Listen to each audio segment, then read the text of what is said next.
Olá, vamos trabalhar agora com o capítulo sobre energia. Esse conceito foi bem difícil de ser desenvolvido ao longo da história, e o primeiro nome que ele recebeu era vis viva ou força viva, muito antes de Newton falar sobre força.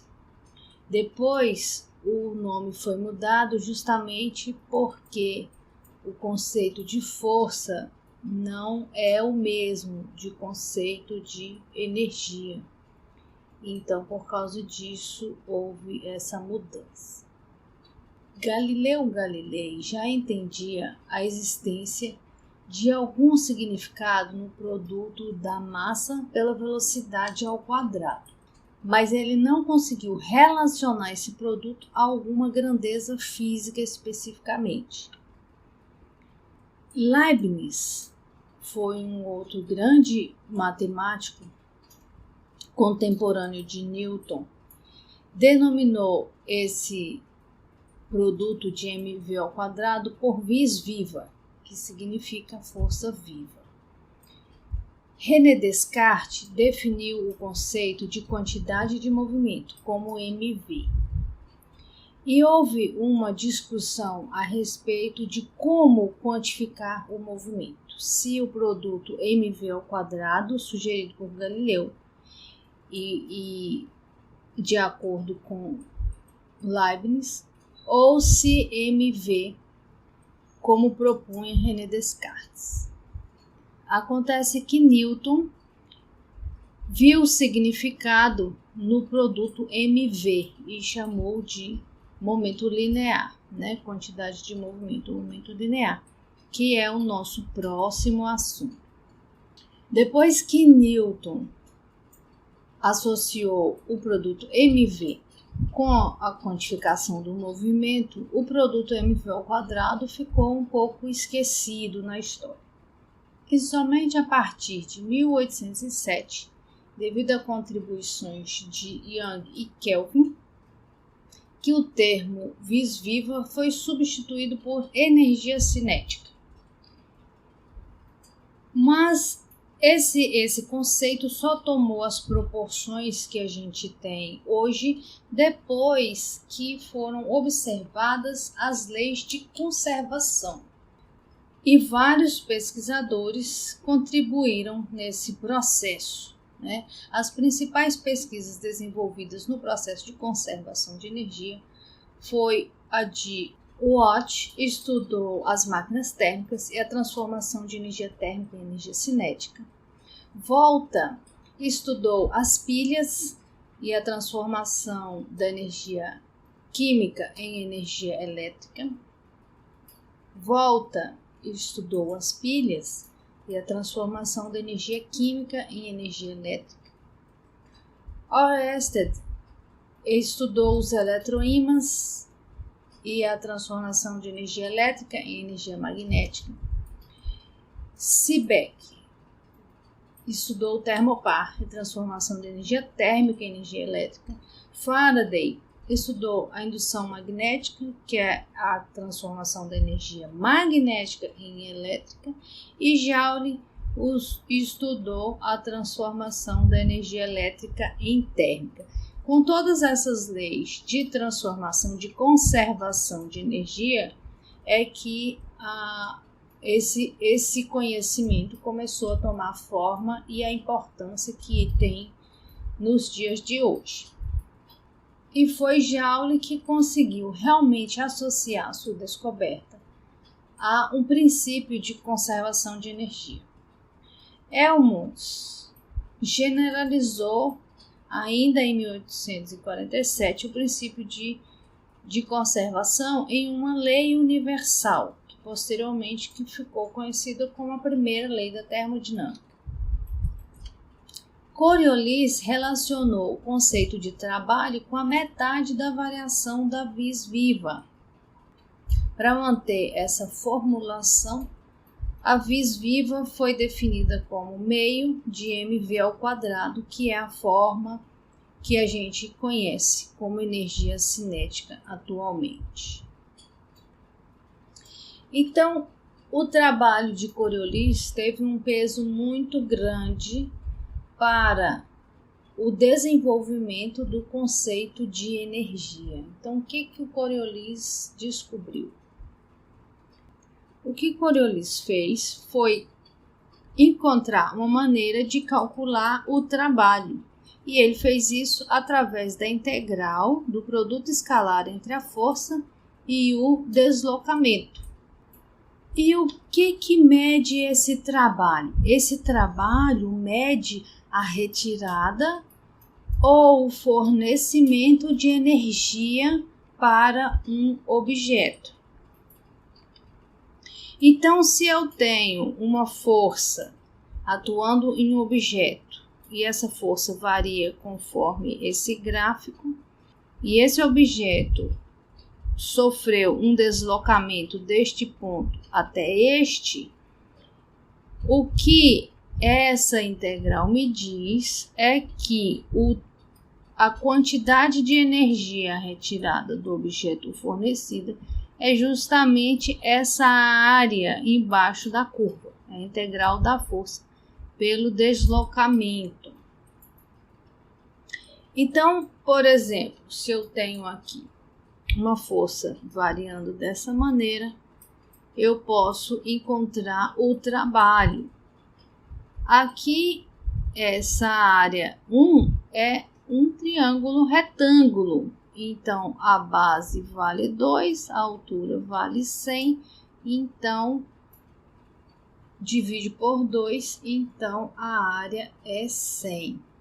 Aqui eu tenho essa área 2, é um retângulo.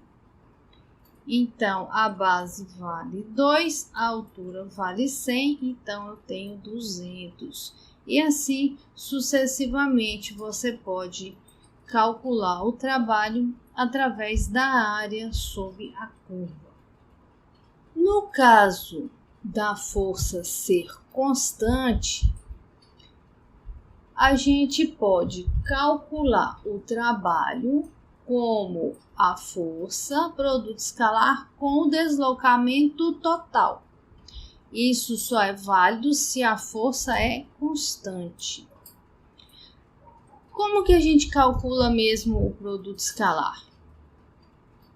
Bem, a gente pode calcular isso através do módulo dos vetores e o cosseno do ângulo entre eles. Então, o produto escalar entre A e B é o módulo de A, módulo de B, cosseno do ângulo entre esses dois vetores. Então, se eu tenho os vetores unitários de JK, significa que o ângulo entre dois vetores paralelos é 0, cosseno de 0 é 1. Então, I é módulo 1, cosseno de 0, que também é 1. A mesma coisa acontece para os vetores J e K. Agora, se eu pego vetores trocados, I com J, J com K ou K com I, eu vou ter 0, porque eles são perpendiculares e fica cosseno de 90. Então, a gente pode escrever o produto escalar em termos das componentes dos vetores. Só vai sobrar as componentes que têm a mesma direção. Os produtos cruzados vão dar 0. Então, eu posso escrever o módulo da componente x do vetor A, vezes o módulo da componente x do vetor B, o módulo da componente y do vetor A, módulo da componente y do vetor B, o módulo da componente z do vetor A, módulo da componente z do vetor B. Se eu faço o produto escalar de um vetor com ele mesmo, então eu tenho como resultado o módulo dele ao quadrado. Então, pensando que eu tenho um bloquinho aqui, vou aplicar uma força sobre ele e ele vai se deslocar numa distância ΔR. E o ângulo entre a força e o deslocamento é esse ângulo θ.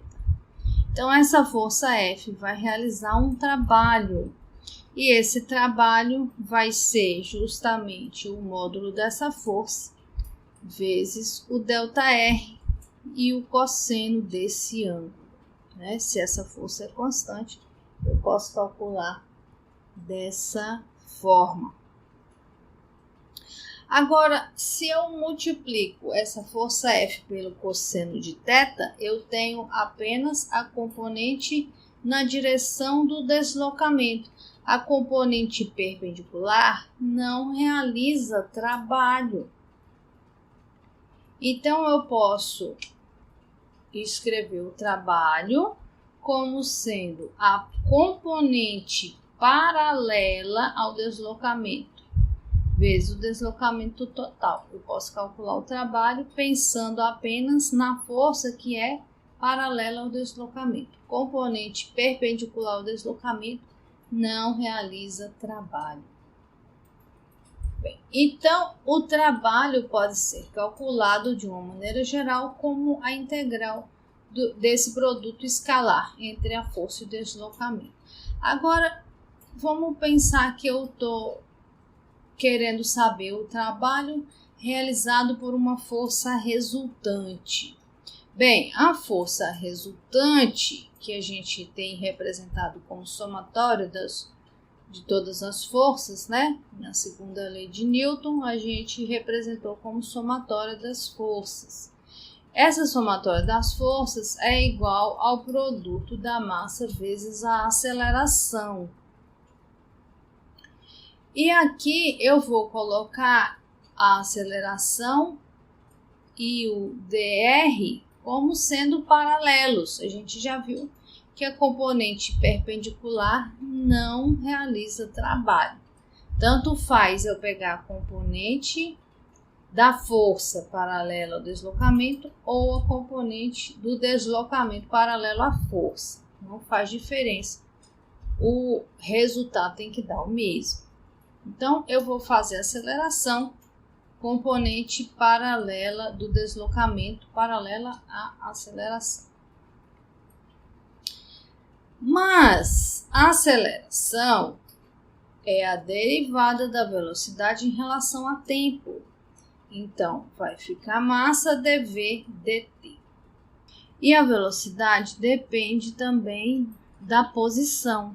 Eu posso fazer a regra da cadeia. Eu vou derivar a velocidade em relação à distância e a distância em relação ao tempo. Então, vai ficar m dv dr dr dt. Regra da cadeia. Então, eu vou ficar com esse diferencial dv. Esse dr aqui vai embora com esse. E aqui fica dr dt. O que é dr dt? É a derivada da posição em relação ao tempo, que é a velocidade. Então, o trabalho da força resultante fica a integral, que agora eu vou avaliar da velocidade inicial, que é a velocidade que ele tinha na posição inicial, até a velocidade que ele tinha na posição final, porque o meu diferencial agora é velocidade. Então, o trabalho da força resultante é a integral de mv dv. A integral de v dv é meio de v ao quadrado. Então, vai ficar m meio de v ao quadrado e eu vou avaliar de v final até V inicial. Então, o trabalho da força resultante é meio de mv final ao quadrado menos meio de V inicial ao quadrado. E isso é justamente a variação da energia cinética.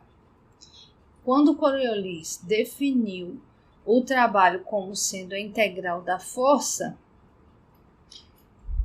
e quando você calcula esse trabalho para a força resultante, você acha exatamente o teorema do trabalho e energia cinética, né? O trabalho é igual à variação da energia cinética, sendo a energia cinética meio da velocidade ao quadrado. Mas o que é o trabalho? O que é o trabalho? O trabalho é uma energia em trânsito, é uma transferência de energia para um objeto ou de um objeto. Ou você está fornecendo energia ou você está retirando energia. E essa ação é feita através de uma força. Você vai realizar um trabalho positivo quando você fornece energia para o corpo. Ou seja, a força é paralela ao deslocamento. A força está favorecendo o deslocamento. Então, você realiza um trabalho positivo. E você realiza um trabalho negativo quando você retira a energia desse objeto. Então, nesse caso, a força que você está olhando e o deslocamento são antiparalelas, né? Cada uma aponta na direção oposta. Nesse caso, a força está desfavorecendo o deslocamento. Então, você está retirando a energia do objeto. Um trabalho negativo. Ok? Agora, a gente tem outros tipos de energia. Além da energia cinética, a gente tem também a energia potencial. E temos também uma lei mais geral para a conservação da energia. Então, vamos pensar aqui numa maçãzinha. E eu vou jogar essa maçã para cima com uma determinada velocidade inicial, VI. Então, se ela tem velocidade, ela tem energia cinética, que é meio de mv ao quadrado. À medida que essa maçã vai subindo, essa velocidade vai diminuindo. Então, eu tenho a energia cinética diminuindo também. Essa maçã sobe até chegar no ponto mais alto da trajetória e parar. No instante em que ela para, a energia cinética dela se anula, que a velocidade é zero, a energia cinética é zero. E para onde foi essa energia? O que aconteceu com ela? Bem, enquanto a maçã subia, ela descreveu um deslocamento ΔR. E existe uma força atuando nela, que é a força gravitacional. Então, eu posso calcular o trabalho realizado pela força gravitacional durante a subida da maçã, através da integral de força produto escalar com o deslocamento. A força gravitacional é a massa vezes a aceleração da gravidade. Então, eu vou fazer o produto escalar entre o vetor aceleração-gravidade e o dr, já que a massa é um escalar. Então, esse produto escalar vai ficar o módulo de G, o módulo de dr, cosseno do ângulo entre G e dr. O dr aponta para cima, porque a maçã estava subindo, mas o G aponta sempre para baixo. Então, esse ângulo aqui é de 180. O R está para cima e o G está para baixo. Então, eu posso tirar da integral a massa, a aceleração da gravidade, que em módulo é 9,8 constante, e posso tirar também o cosseno de 180. Então, vai ficar integral de R e até RF dr. R da R, avaliado no R e RF, a gente tem o ΔR. Então, eu vou ter aqui a massa vezes a gravidade R final menos a massa gravidade R inicial. Então, o que aconteceu com essa energia? No instante em que a maçã estava aqui na minha mão e eu joguei ela para cima, ela tinha uma posição inicial R. Associada a essa posição inicial R, eu tenho uma energia potencial gravitacional inicial. À medida que a maçã vai subindo, a energia cinética vai diminuindo. E essa energia potencial vai aumentando, porque esse R aqui, ó, vai aumentando. Então, essa energia potencial vai aumentando até chegar lá no ponto mais alto da trajetória, onde a energia potencial é máxima. Então, eu posso dizer que o trabalho também pode ser calculado como menos a variação da energia potencial, né? Ok? Então, se o trabalho é igual a menos a variação da energia potencial, mas também é igual à variação da energia cinética, que a gente viu anteriormente, então eu tenho necessariamente que a variação da energia cinética é igual a menos a variação da energia potencial. Ou seja, tudo que ele perdeu de energia cinética, ele ganhou de energia potencial. Porque o trabalho foi realizado pela mesma força, que é a força gravitacional. Então, a variação da energia cinética é a energia cinética final menos a inicial, e a variação da energia potencial é a energia potencial final menos a energia potencial inicial. Colocando tudo que tem I para um lado, tudo que tem F para o outro lado, eu vou ficar com a energia cinética final mais a energia potencial final igual a energia cinética inicial mais a energia potencial inicial. Esse cara negativo passa para cá positivo.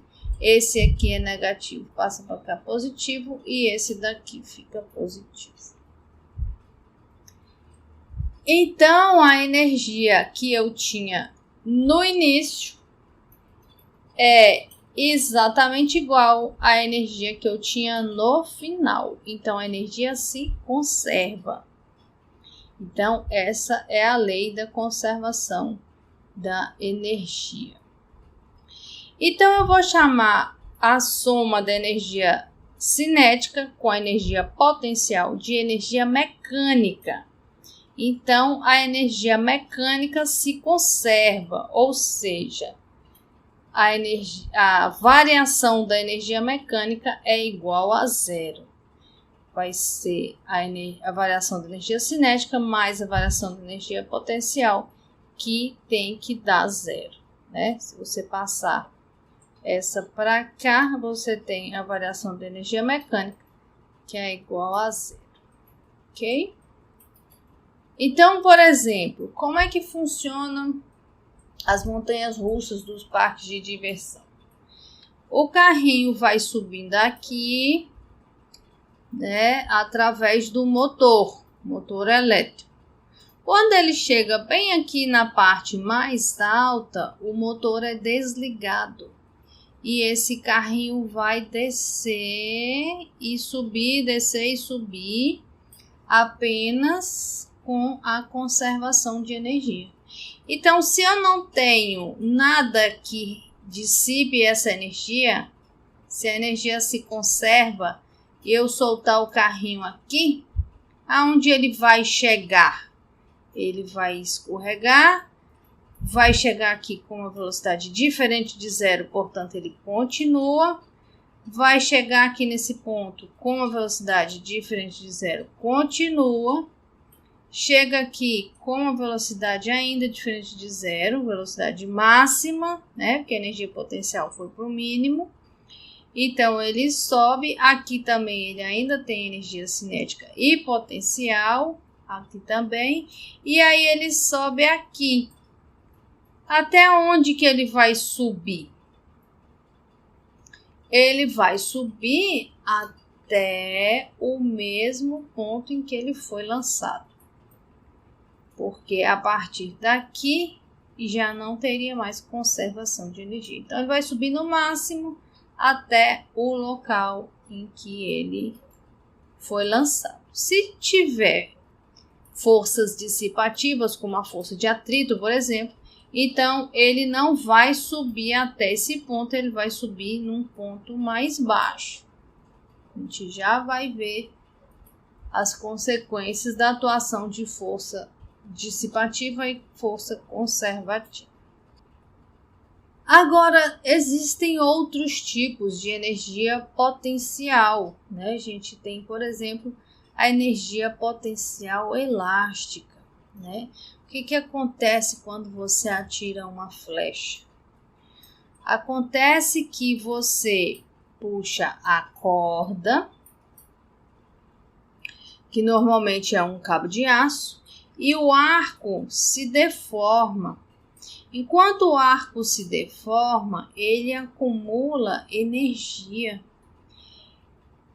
nessa deformação. Então, quando você soltar, essa energia acumulada vai fazer com que ele retorne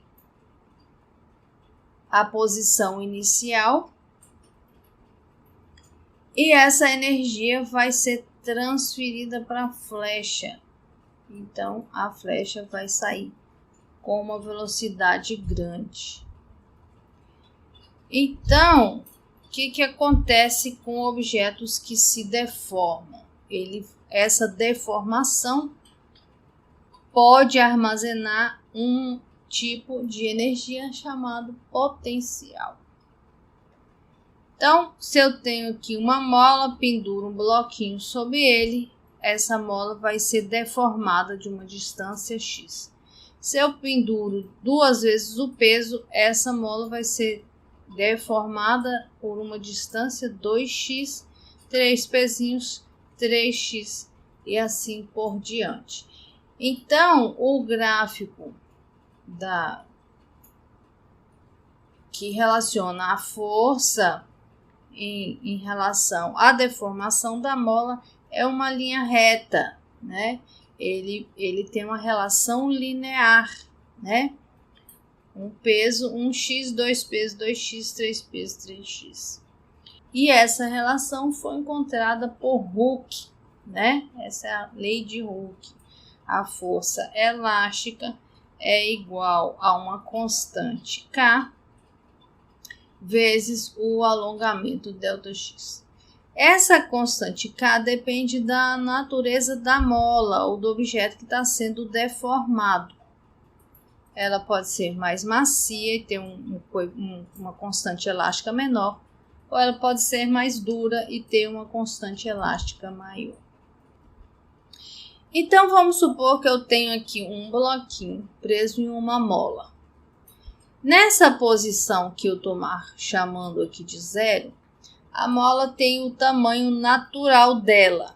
Então, o sistema fica em equilíbrio, não tem movimento nenhum. Agora, se eu empurrar esse bloquinho comprimindo essa mola vai fazer uma força no bloquinho, empurrando o bloquinho de volta para a posição x igual a 0. Quando eu solto, o bloquinho vai ser empurrado nessa direção, porque existe uma força resultante aqui, que é a força elástica. Então, ele vai fazer esse deslocamento aqui, do ponto A até o ponto 0. Só que na hora que ele chega aqui no 0, ele tem velocidade que ele adquiriu durante esse deslocamento. Então, ele não vai parar nesse ponto, ele vai continuar. À medida que ele continua, ele vai esticar a mola, vai deformar a mola de novo. E nesse caso, a força elástica vai ser no sentido contrário, querendo fazer a mola ficar menor de novo, voltar para o tamanho natural dela. Então, a força elástica é no sentido contrário ao deslocamento. Então, o bloquinho veio daqui para lá, a mola puxa de volta. O bloquinho vai parar e vai retomar o movimento no sentido contrário, porque a força tem essa direção, ele vai deslocar nessa direção. Vai chegar na posição de equilíbrio com uma velocidade diferente de zero. Então, ele não vai ficar parado nesse ponto de novo, vai continuar e vai ficar aqui oscilando entre o ponto A e o ponto A'. É por isso que existe esse sinal de menos na força, na lei de Hooke. Por isso que existe esse sinal de menos na lei de Hooke. Porque a força elástica ela é sempre contrária ao deslocamento. Se eu desloquei nesse sentido, a força elástica empurra nesse sentido. Se eu desloquei nesse sentido, a força é daqui para lá. Então, eu quero calcular o trabalho realizado por essa força elástica. O trabalho é a integral do produto escalar entre a força e o deslocamento. A força é menos kx. Então, eu vou substituir aqui. O nosso dr pode ser substituído por dx, já que o deslocamento é só aqui na direção de x. Então, o k é constante, eu posso tirar da integral, fica a integral de x dx, que é x ao quadrado. Avaliado do x final até o x inicial, vai ficar x final ao quadrado menos x inicial ao quadrado. Então, eu vou chamar de metade da constante K vezes o x ao quadrado de energia potencial elástica.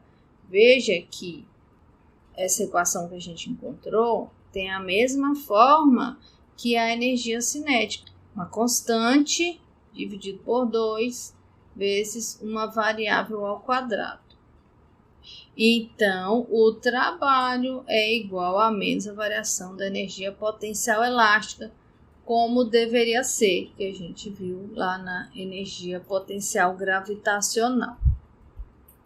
Ok? Então, como que fica aqui essa variação da energia?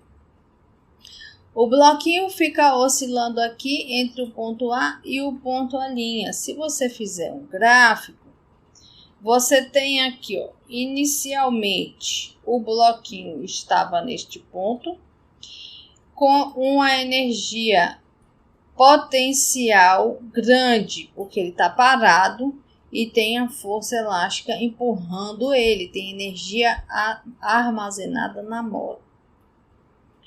À medida que o bloquinho começa a se deslocar em direção ao zero, essa força elástica vai diminuir, a energia potencial elástica armazenada na mola vai diminuir, enquanto o bloquinho adquire velocidade. Então, a energia cinética vai aumentando, até chegar aqui no ponto de equilíbrio. No ponto de equilíbrio, a energia potencial vai a zero, porque a mola não faz mais força sobre o objeto, eu não tenho mais deformação, eu não tenho mais energia potencial armazenada na mola. Essa energia foi toda transferida para o bloquinho. Então, ele chega lá no ponto zero com velocidade máxima. E por isso não vai ficar parado lá, vai continuar, vai passar desse ponto e vai caminhar em direção ao ponto A. Só que quando ele passa desse ponto, aparece a força elástica no sentido contrário, porque a mola começa a ser esticada. Então a força começa a frear esse bloquinho, então ele começa a perder energia cinética. Então, a energia cinética dele vai diminuindo. Mas a energia potencial vai aumentando porque a mola está sendo deformada de novo. Então, a energia potencial aumenta, a energia cinética diminui. Agora, em todos os pontos que você pegar, um pontinho na curva roxa, pontinho na curva vermelha, e você somar os dois, você vai achar um valor nessa linha verde, que é a energia mecânica. Então, por mais que a energia potencial e cinética varie o tempo todo, a soma das duas, que é a energia mecânica, permanece constante. Então, tudo de energia cinética que o bloquinho perdeu, transformou em energia potencial e vice-versa. Então, não há variação na energia mecânica, ela permanece constante.